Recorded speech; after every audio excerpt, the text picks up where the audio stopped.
말씀은 신명기 24장 1절부터 4절 다 같이 합독하겠습니다. 시작.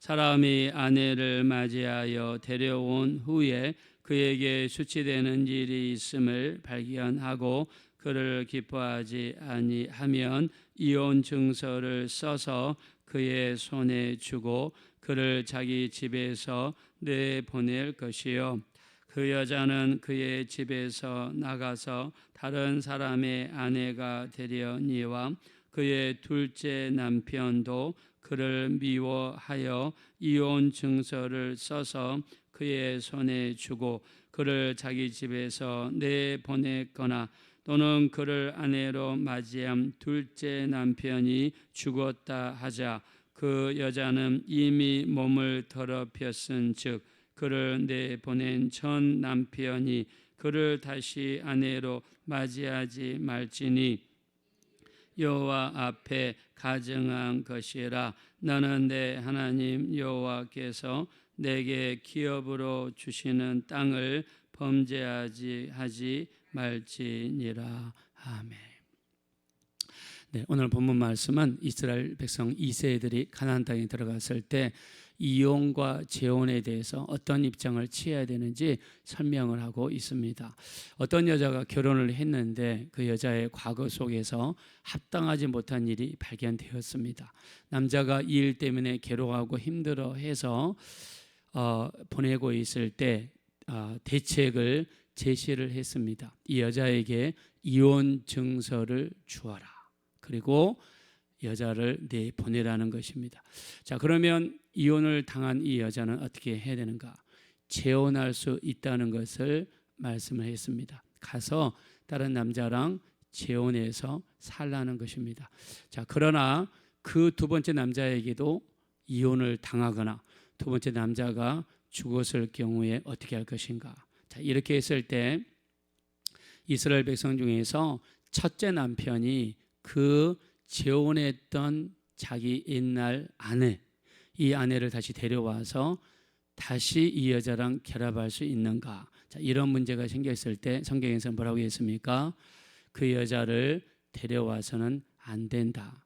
그 이유가 이는 가증한 것이고 이 가증한 일로 말미암아 땅이 죄를 범할 수 있다. 즉 땅이 더럽혀질 수 있다는 것을 하나님이 말씀했습니다.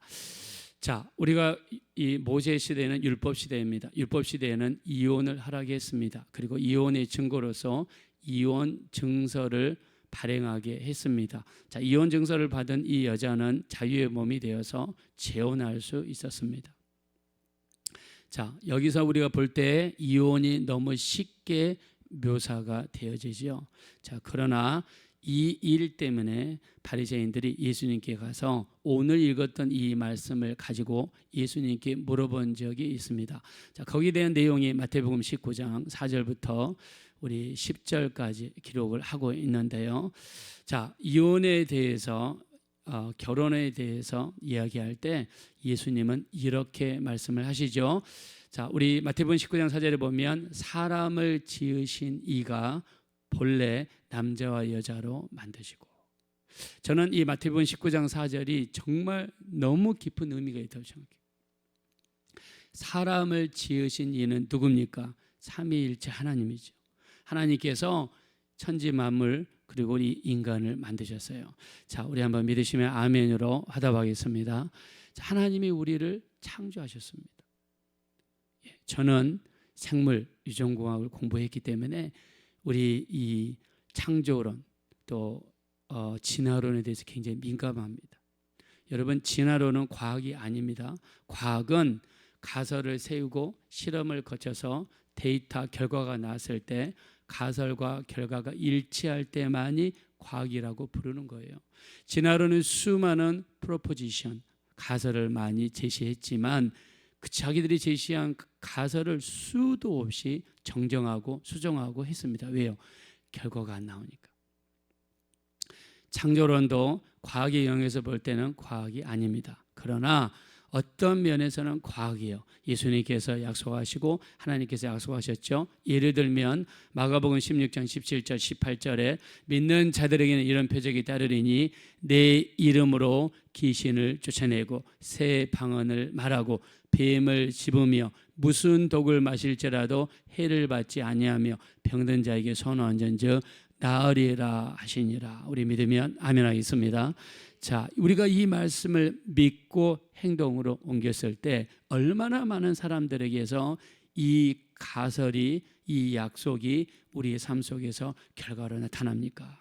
그래서 어떤 면에서는 성경은 과학이에요. 왜요? 그 말씀을 그대로 믿고 행동으로 옮겼더니 그 약속의 말씀이 성취가 되더라라고 우리가 경험할 수 있습니다. 자, 우리 마태복음 19장 4절에서는 사람을 지으신 이가 본래 남자와 여자로 만드셨어요. 여러분, 요즘에 동성애가 아주 팽배합니다. 어저께 저녁에 저희 집사람이 그러더라고요.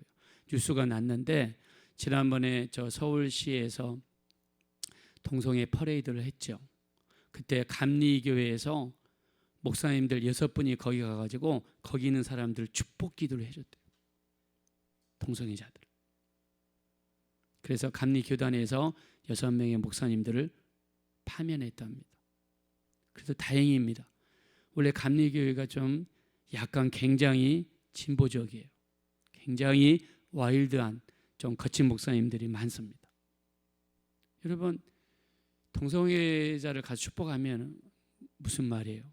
동성애 계속 하라는 뜻 아니에요. 저는 이렇게 생각합니다.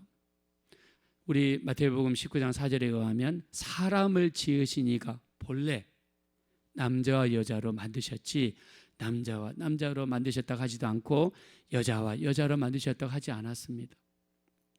하나님은 남자와 여자를 만드셨어요. 자, 그러면서 뭐라고 하느냐? 우리 19장 5절에 보니까 사람이 부모를 떠나 아내와 합하여 한 몸이 될지니라 하신 것을 읽어보지 아니하였느냐. 그런즉 이제 둘이 아니요 한 몸이니 하나님이 짝지어 주신 것을 사람이 나누지 못할지니라.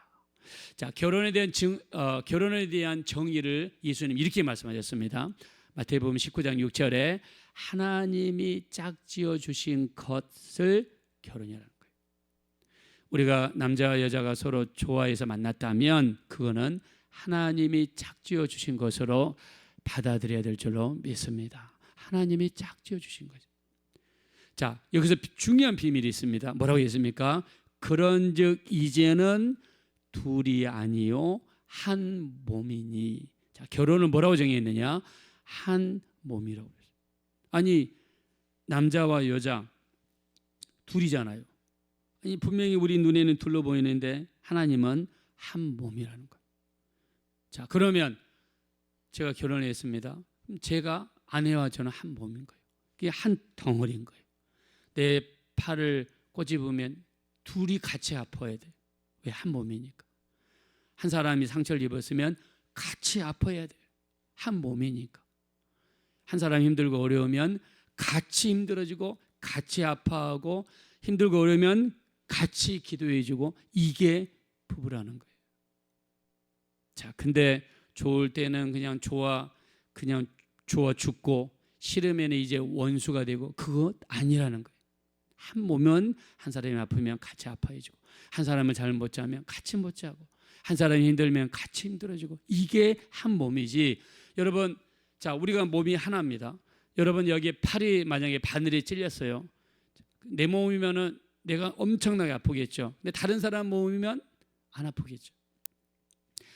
두 사람이 결혼을 위해서도 한 몸이 돼야 한 몸처럼 살아야 한 사람이 찔리고 아프면 같이 아파해 줘야 그게 여러분 부부라는 것을 말씀했습니다. 그래서 하나님이 짝지어 주신 것을 사람이 나누지 못한다. 자, 그다음 7절부터 바리새인들이 이렇게 물어봅니다. 그러면 어찌하여 모세는 이혼 증서를 주어서 아내를 버리라 명하였나이까? 오늘 읽었던 여기 이혼 증서 이야기를 바리새인들이 하는 거예요. 그러면 예수님, 왜 모세는 이혼 증서를 줘서 아내를 버리라고 그랬습니까? 그때 예수님이 답이 여러분 8절에 나와 있어요. 뭐라고 나와 있느냐? 모세가 너희 마음의 완악함 때문에 아내 버림을 허락하였거니와 본래는 그렇지 아니하니라. 예수님 말씀했습니다. 본래는 그렇지 아니하니라 말씀했어요. 무슨 말입니까? 아내 버림이나 이혼 증서를 주는 것을 하나님이 허락하지 않는다는 거예요. 자, 여기 오늘 본문에서는요, 아내가 어떤 허물이 발견되면 이혼 증서를 주어서 가게 하라. 오늘 본문에 이렇게 나와 있지만 예수님께서는 여기에 대한 질문을 받으시고 뭐라고 하시느냐? 모세가 너희 마음의 완악함 때문에, 이 완악함이라는 것은 아내를 받지 못하는 거예요. 아내를 결혼한 다음에 아내의 허물이 발견됐어요. 그럼 어떻게 해야 됩니까? 아내를 받으라는 거예요. 너희 마음의 완악함 때문에 아내 버림을 하라겠지만 본래는 그렇지 않다는 거예요. 자, 그러면서 아내를 버릴 수 있는 이유를 말씀하십니다. 음행한 이유 외에 아내를 버리고 다른 데 장가드는 자는 간음한 자라는 거예요. 자, 결혼을 했으면 받으라는 거예요. 결혼을 했으면 이제 한 몸이라는 거예요. 과거가 어떻든지 간에 결혼을 했으면 한 몸이니까 받으라는 거예요. 한 몸을 어떻게 자릅니까? 내 몸을 두 개로 자르려면 내 몸을 반절로 쪼개야 되는데 그러면 나도 죽는 것이죠.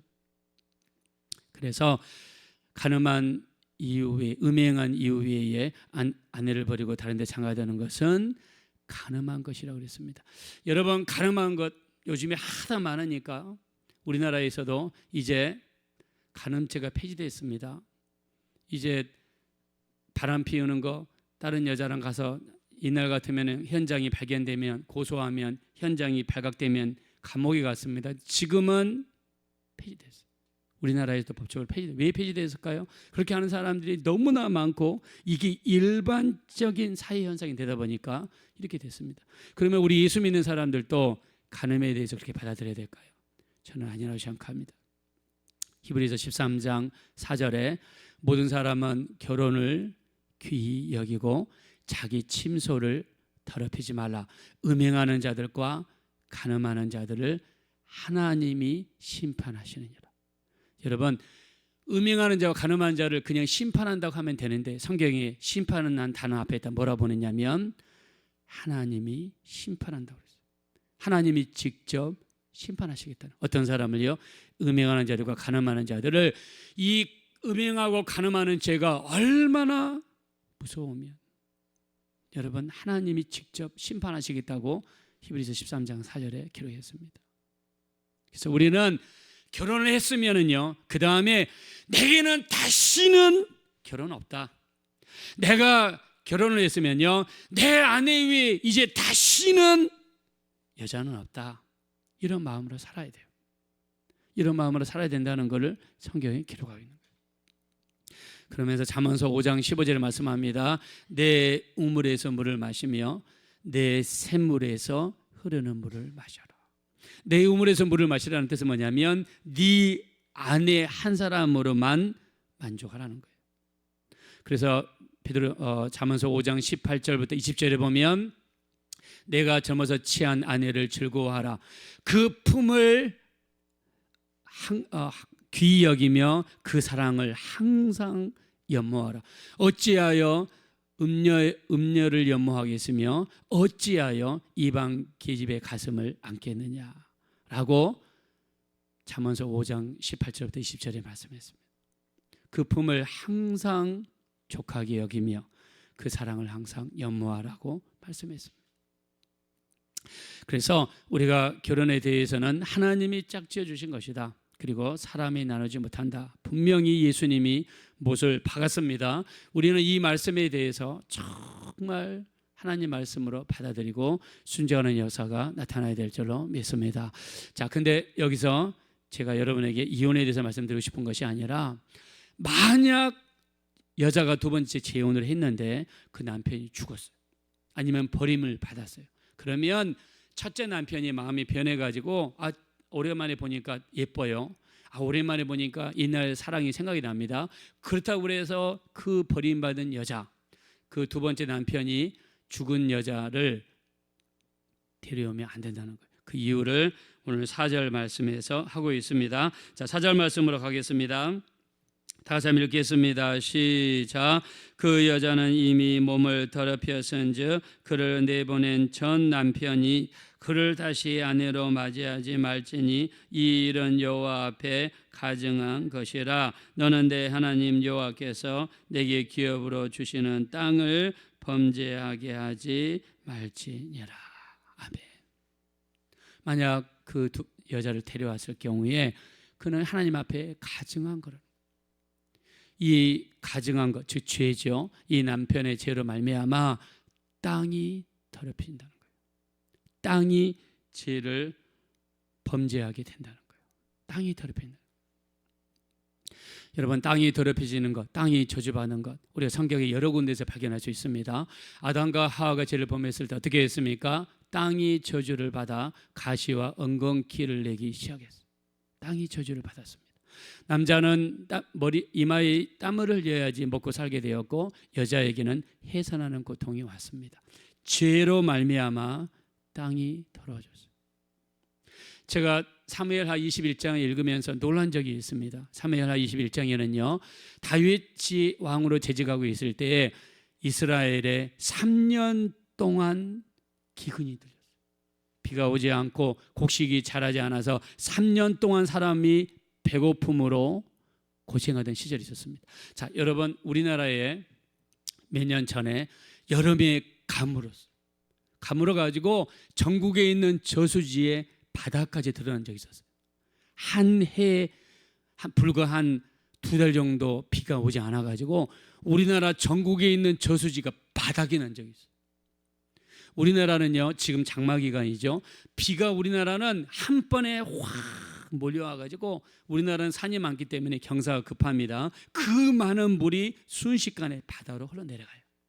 그래서 우리나라는 유엔에서 정한 물 부족 국가예요. 그래서 저는 개인적으로 이 하천에다가 볼을 만들어서 땅을 깊이 파고 볼을 만들어서 장마 기간이나 태풍이 오는 기간 동안에 그 많은 물을 가둬야 된다고 생각해요. 왜? 우리나라는 물 부족 국가니까. 물을 많이 올 때 최대한 그릇으로 많이 받아 놓으면 필요할 때 여러분 그거 쓸 수가 있잖아요. 자, 근데 우리나라가 한두 달 정도 비가 오지 않으니까 우리나라가 난리가 난 적이 있어요. 자, 근데 이스라엘이 3년 동안이나 비가 안 왔어요. 이스라엘은 우리보다 훨씬 덥고 훨씬 뜨겁습니다. 1년만 비가 오지 않으면 나라가 망하는 지역이에요. 그래서 3년 동안에 이러니까 다윗이 죽을 맛입니다. 그때 다윗이 하나님 앞에 가서 기도하죠. 하나님, 어찌하여 이런 일이 벌어졌습니까? 라고 하니까 하나님께서 말씀해 주십니다.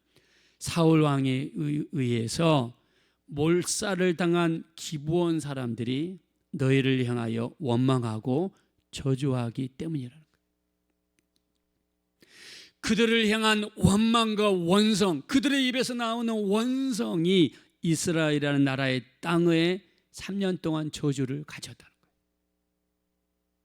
그래서 다윗이 기브온 사람들을 직접 찾아갑니다. 그러면서 이야기하죠. 사무엘하 21장 3절에 보니까 내가 어떻게 속죄하여야 너희가 우리에게 복을 빌겠느냐? 어떻게 속죄하여야 우리에게 복을 빌겠느냐? 이 말이 무슨 말입니까? 사울 왕이 기브온 사람들을 다 죽이고 쫓아내고 몰아냈기 때문에 그들의 입에서 나오는 원성과 저주가 이스라엘 백성들에게 미쳤다는 거예요.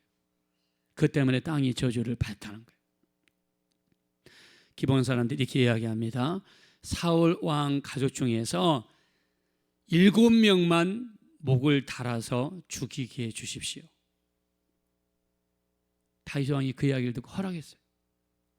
그랬더니 사울 왕의 아들들 중에서 2명, 외손자 5명을 목을 타니까 기브온 사람들의 마음이 풀려서 이스라엘 백성들을 축복하니까 드디어 하늘에서 비가 내리고 땅이 열매를 맺는 역사가 나타났습니다.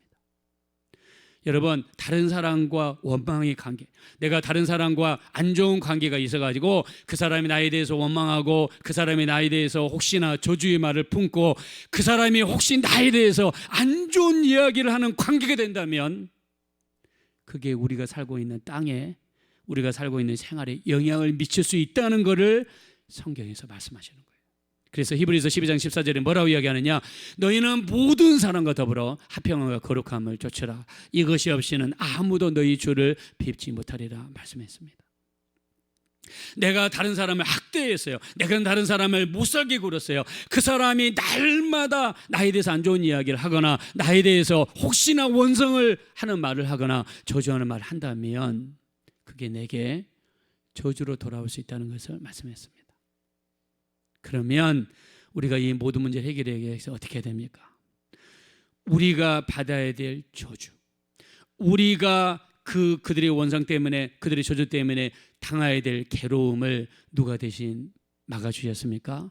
십자가에서 피 흘려 죽으신 3일 만에 부활하신 우리 주 예수 그리스도가 다른 사람들로부터 오는 저주와 그 모든 원성을 우리를 대신해서 막아주실 줄로 믿습니다. 갈라디아서 3장 13절 그리스도께서 우리를 대신하여 저주를 받은 바 되사 율법의 저주에서 우리를 속량하셨으니 기록된 바 나무에 달린 자마다 저주 아래 있는 자라 하셨음이라 말씀했습니다. 그러므로 우리는 어떻게 됩니까? 날마다 예수님의 보혈을 의지해서 회개하고 주의 보혈을 의지하고 주님을 의지하고 주님 우리가 받을 모든 저주를 막아주시고 원성을 막아주시고 내게 오는 모든 어려움들을 주님 막아주십시오. 예수님의 피난을 속으로 날마다 들어갈 때 우리가 온전히 보호를 받게 될 줄로 믿습니다.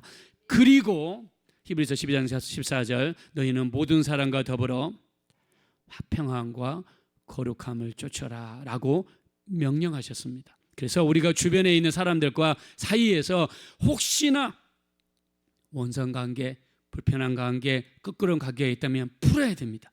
우리가 마태복음 5장에서도 너희가 예물을 드리려다가 형제에게 원망 들을 만한 일이 있는 줄 생각나거든 예물을 제단 앞에 두고 형제에게 가서 화해한 후에 다시 와서 예물을 드리라 말씀했습니다. 다른 사람들과의 원만한 관계가 이렇게 우리 신앙생활에 영향을 미친다는 것을 말씀하고 있습니다. 내가 어떤 사람이 아내를 버렸어요. 근데 그 여자가 재혼했다가 또 버림을 당했어요. 2번 버림을 당한 여자를 데려오게 되면 그 사람의 행위가 가증한 것이 되어 땅을 더럽힐 수 있다는 것을 성경에 말씀했습니다. 오늘 또 우리가 말씀에 순종해서 정말 모든 사람과 더불어 화평함과 거룩함을 쫓으시고 오직 예수의 날개 안에 거하셔서 우리 주님 주시는 은혜로 충만한 여러분 가정이 되어지시기를 예수님의 이름으로 축원합니다. 이 시간 기도하실 때 참으로 우리 이 땅에 사는 동안 모든 사람과 더불어 화평과 거룩함을 쫓게 도와주십시오. 기브온 사람들의 원성이 이스라엘의 3년이라는 기근을 가져왔습니다.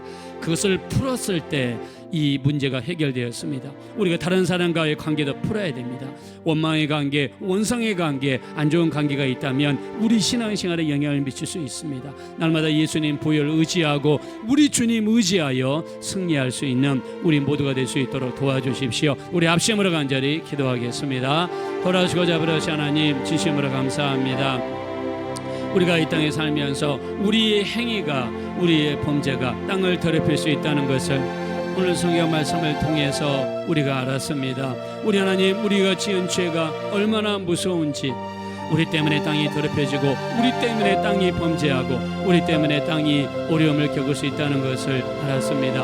우리가 모든 사람과 더불어 화평함과 거룩함을 쫓게 도와주십시오. 사울 왕이 지은 죄, 기브온 사람들을 몰살시키고 그들을 이스라엘에서 추방한 것 때문에 그들의 원성을 샀습니다. 그들의 원성이 이스라엘의 3년이라는 기근을 가져왔다라고 성경이 이야기했습니다. 우리는 다른 사람과의 관계가 얼마나 중요한지를 성경이 말씀하고 있다라고 생각합니다.